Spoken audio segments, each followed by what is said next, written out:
Duha ka managhigalang nagmotorsiklo patay diha dayon human nila dasmagi. Ang usa ka dump truck nahitabo kini sa National Highway sa Barangay Lutak, Syudad Sanaga. Ang mga biktima kinsa gika head-on collision sa dump truck. Gilang silang Floyd Basiliote kinsa nalatayan gyud sa truck ug ang angkas nining si Winston Dilarama ang duha gikan sa Toledo City. Samtang ang truck nga gimanihon ni Roland Alperez gikan sa syudad sa Naga ug padung sa Toledo City. Kasong reckless imprudence resulting to homicide ang gipasakang kaso patok sa driver. Mga barangay kapitan sa Dakbayan Sugbo gitigom sa Emergency Operations Center kun EOC tunod sa nagsaka nga kaso sa COVID-19. Samtang home isolation gidasig alang sa mga magpositibo nga asymptomatic ug kadtong adunay mild symptom. Ano ang report? Gituki sa mga kapitan sa 80 ka mga barangay sa Dakbayan Sugbo uban sa mga opisyal sa Department of Health ug Emergency Operations Center. Gipangitaan nila og pamaagi nga mapugnan ang subling pagkuyanap sa virus sa kabarangayan sa syudad. Admitido ang DOH ug ang EOC nga paspas ang pagsaka sa kaso sa COVID-19.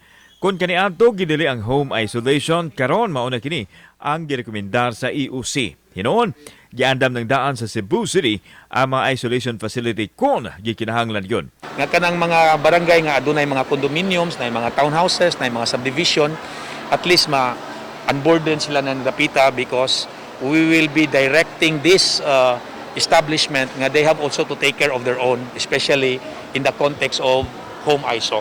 We are actually promoting now home isolation. Unlike last year, no, nga dili gid pwede i-extract tanan nga nag-positive, tanan nga mga contact trace, no, ibutang nato sa isolation or sa ato ang mga TTMFs. Pero karon dili na.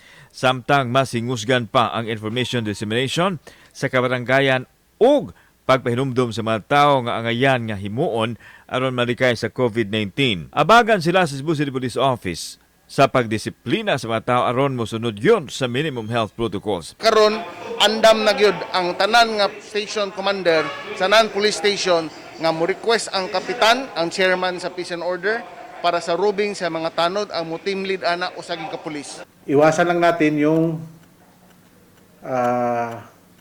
mag-violate doon sa mga protocols.